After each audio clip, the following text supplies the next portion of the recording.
Hi! Welcome to a new series called Walk It Out. Throughout these next few weeks, we will dive into how we can live our lives for God by obeying Him.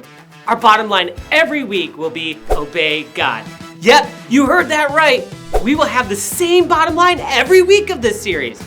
That's because we believe it is super duper important for you, me, and everyone else to remember to do what God says.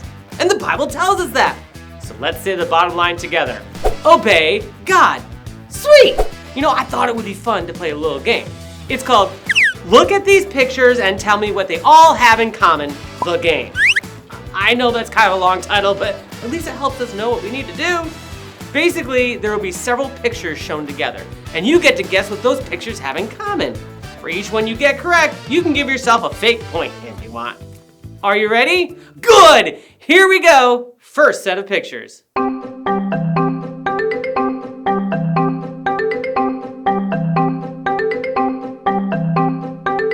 Okay, what do those four animals have in common? They are all types of dogs. Good! Here's the next set.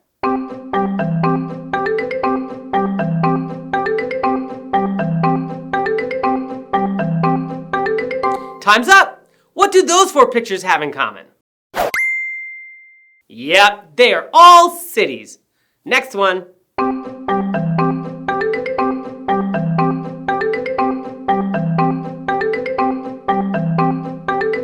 What do those four pictures have in common? They are food, or more specifically, they are all vegetables. Moving on.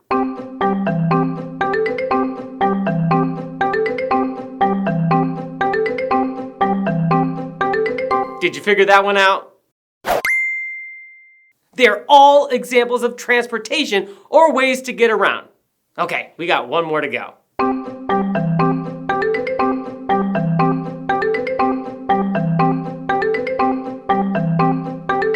So this one might have been a bit harder. Did anyone guess what those four things have in common? Laws, guardrails on roads, rules, and even a sign on a fence are all examples of things that help us live our best lives. When designed well, they help us know what we should and shouldn't do in order to obey and make good choices. Great job, everyone, and thanks for playing Look at These Pictures and Tell Me What They All Have in Common, the game. See ya! Hey everyone, I'm Mr. Eric. Today we're going to look at part of the life of Moses and how God used Moses to give the Israelites rules and laws to live by. You may know these rules as the Ten Commandments. Now, the Ten Commandments were given so that the Israelites would know how God wanted them to honor and worship Him and how He wanted them to treat each other. So God picked Moses to be the leader of the Israelites, God's chosen people. Moses obeyed God, and he was used as part of God's plan to free the Israelites from slavery in Egypt. The Israelites escaped from Egypt and found their way to the wilderness where they journeyed toward the promised land that God had given them.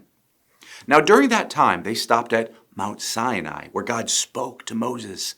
And it was there that God gave the people a set of rules called the Ten Commandments. So, God had freed the Israelites from slavery in Egypt, right? Which you might think would have been a cause for, constant celebration and thankfulness.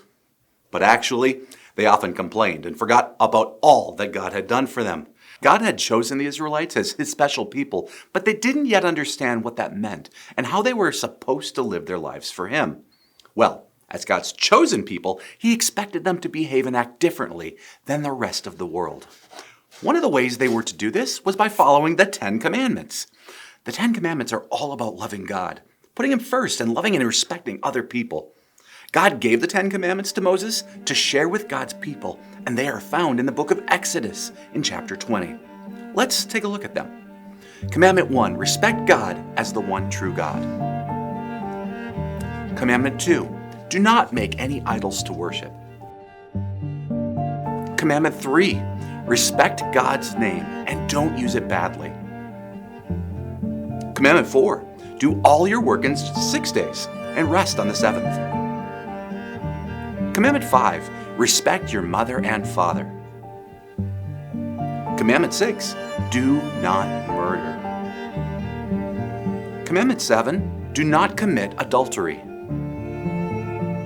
Commandment 8, do not steal. Commandment 9, do not lie about your neighbor. And Commandment 10, do not desire to have what your neighbor has. That right there was a list of rules that God gave to the Israelites. Kind of like how you might have a set of rules at home or at school. And do you know why your teachers, your parents, or guardians, and God would want you to follow the rules?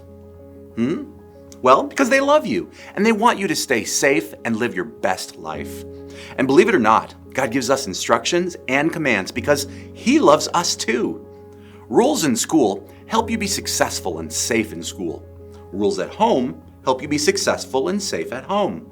And when you follow God's rules and instructions, you can know that you are doing your best to successfully live the life God has planned for you. And that's why it's important to obey God.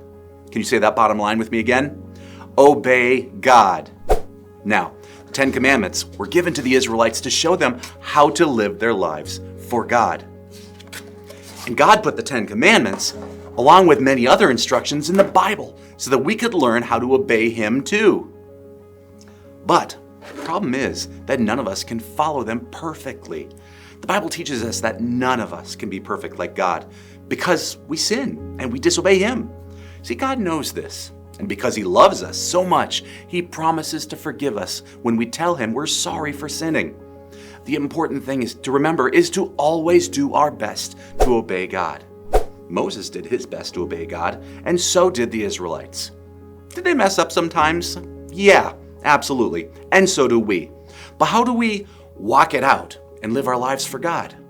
Well, we read God's Word, the Bible, and we learn what God expects from us.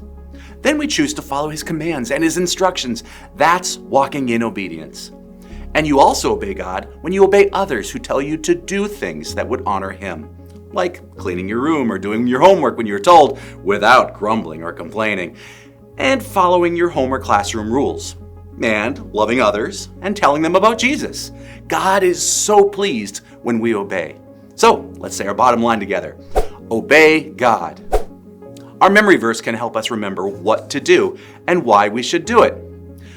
Walk in obedience to all that the Lord your God has commanded you, that you may live and prosper and prolong your days in the land that you will possess. That's from Deuteronomy 5:33. Will obeying God always be easy? N to the O, no. But God promises to give us everything we need to obey Him. Check out this encouragement from God's Word.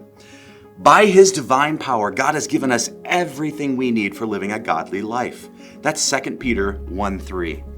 When you choose to become a child of God by making Jesus the leader and forgiver of your life, you have access to God's divine power that makes it possible for you to live your life in a way that pleases God. So let's all do our best to obey God when it's easy, when it's hard, and always.